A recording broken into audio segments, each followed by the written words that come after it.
안녕하세요. 일본어 공부 열심히 했는데 왜 내 말은 어딘가 모르게 어색하게 들릴까? 이런 고민 한 번쯤 해보셨죠? 오늘 평범해 보이는 친구들의 대화 속에 숨어있는 N1 레벨의 표현들을 샅샅이 파헤쳐 볼 거예요. 교과서를 넘어서 진짜 원어민은 어떤 감각으로 말하는지 저랑 같이 한번 느껴보시죠. 자, 바로 이 질문이 오늘 우리가 풀어볼 핵심입니다. 언뜻 보면 그냥 친구끼리 오랜만에 만나서 수다 떠는 거잖아요? 근데 뭐가 이 대화를 고급 일본어로 만드는 걸까요? 정답은요, 문법 그 너머에 숨어있는 뉘앙스와 문화적인 감각, 바로 거기에 있습니다. 오늘 우리가 살짝 엿볼 대화의 주인공들을 소개해 드릴게요. 오랜 친구인 켄타와 나오코가 무려 5년 만에 만났습니다. 이 둘 사이에 과연 어떤 이야기들이 오갈지 이 상황을 머릿속에 그리면서 들어보시면 더 재미있을 거예요. 자, 그럼 오늘 본격적으로 어떤 순서로 진행될지 한번 볼까요? 우선 전체 대화를 쭉 들어보면서 귀를 한번 열어보고요. 그 다음엔 문장 하나하나를 아주 깊숙이 뜯어볼 겁니다. 이어서 오늘 나온 핵심 표현들을 내 것으로 만드는 시간을 갖고 마지막으로 대화에 자연스러운 리듬감을 더하는 꿀팁까지 알려드릴게요. 자, 그럼 첫 번째 순서 전체 대화 들어보기입니다. 지금부터는 어떤 자막이나 해석도 없이 그냥 대화 전체를 들려드릴 거예요. 내 지금 듣기 실력이 어느 정도인지 한번 스스로 테스트해본다. 이런 가벼운 마음으로 들어보세요. なおこ、本当に久しぶり。卒業してもう5年か。今夜のことだね。本当ね。私も最近、一日一日があっという間に過ぎ去っていく気がするわ。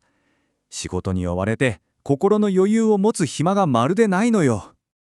まあ、みそじを前にみんなそれぞれの場所で孤軍としているんだろうな。僕も以前はひたすら前だけを向いて走っていたけど、近頃は立ち止まって自分を見つめ直す時間の大切さを身に染みて感じているんだ。とカンダは、がむしゃらに頑張ることだけが能じゃないって気づいたというか、時には流れに身を任せるしなやかさも必要なものよね。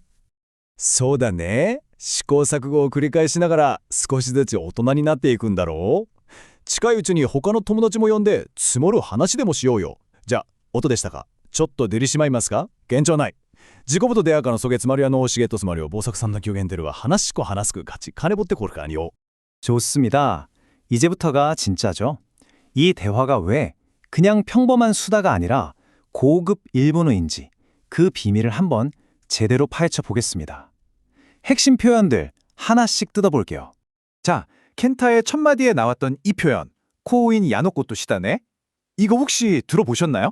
그냥 시간 참 빠르다 하면 될 텐데 굳이 왜 이걸 썼을까요? 바로 여기에 그 원어민 감각의 힌트가 숨어 있습니다. 맞아요. 광음여 씨, 우리말로도 시간이 화살처럼 빠르다는 사자성어죠. 물론 직감과 하야에라고 할 수도 있어요. 하지만 코인 야노코토 씨라고 말하는 순간 어때요? 대화의 깊이감이 확 생기죠. 바로 이런 게 한 끗 차이 N1의 레벨을 만드는 겁니다. 자, 다음으로 넘어가 볼까요? 이번엔 켄타의 말 속에 있었던 미니 시미테. 이게 직역하면 몸에 스며들다인데 과연 무슨 뜻일까요? 이건요, 그냥 머리로 알겠다 하는 거랑은 차원이 달라요. 리카이 시마시다, 즉 이해했습니다가 아니라 정말 온몸으로 뼛속까지 느꼈다는 그런 강렬한 느낌을 주는 거예요. 내 경험에서 진짜 우러나온 깨달음을 말할 때 이 표현 하나면 그냥 끝나는 거죠. 나오코의 이 대답도 정말 멋지지 않나요? 가무샤라니 간바르 코토 다케가 노자나이, 가무샤라니 간바르 코토 다케가 노자나이. 여기엔 어떤 깊은 깨달음이 담겨 있을까요? 자, 이걸 쪼개보면요. 가무샤라니는 무턱대고 앞만 보고 이런 뜻이고요. 시가 노자나이는 시 가는 것만이 능사는 아니다 라는 문법이에요. 이 두 개가 합쳐지니까 어때요? 나 이제 열심히 안 할래. 이게 아니죠?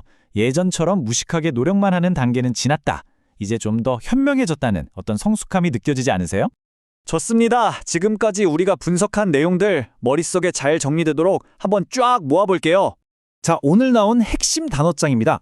광인 야노 고토시, 미니 시미테처럼 감정을 확 살려주는 표현들, 그리고 원어민들이 입에 달고 사는 트모르 하나씩 같은 관용구까지. 이거 그냥 눈으로만 쓱 보고 넘어가시면 안 돼요. 꼭꼭 소리내서 따라 읽어보면서 입에 착착 붙여보세요. 자, 그런데요. 이렇게 멋진 표현들을 막 외웠다고 해서 바로 원어민처럼 들릴까요?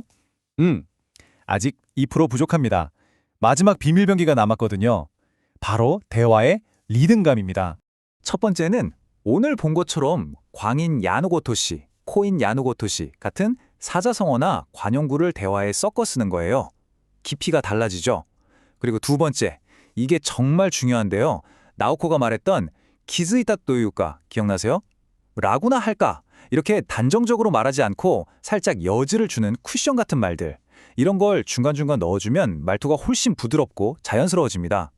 이 두 가지만 기억하셔도 정말 큰 도움이 될 거예요. 자, 오늘 이야기는 여기까지입니다. 마지막으로 여러분께 질문 하나 던져볼게요. 오늘 배운 표현들 그냥 듣고 아, 좋네 하고 끝내실 건가요?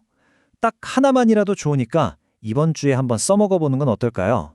직접 써봐야 정말 미니시미테 내 것이 되거든요. 오늘 이야기가 여러분의 일본어에 생생한 숨결을 불어넣는 계기가 되었으면 좋겠습니다.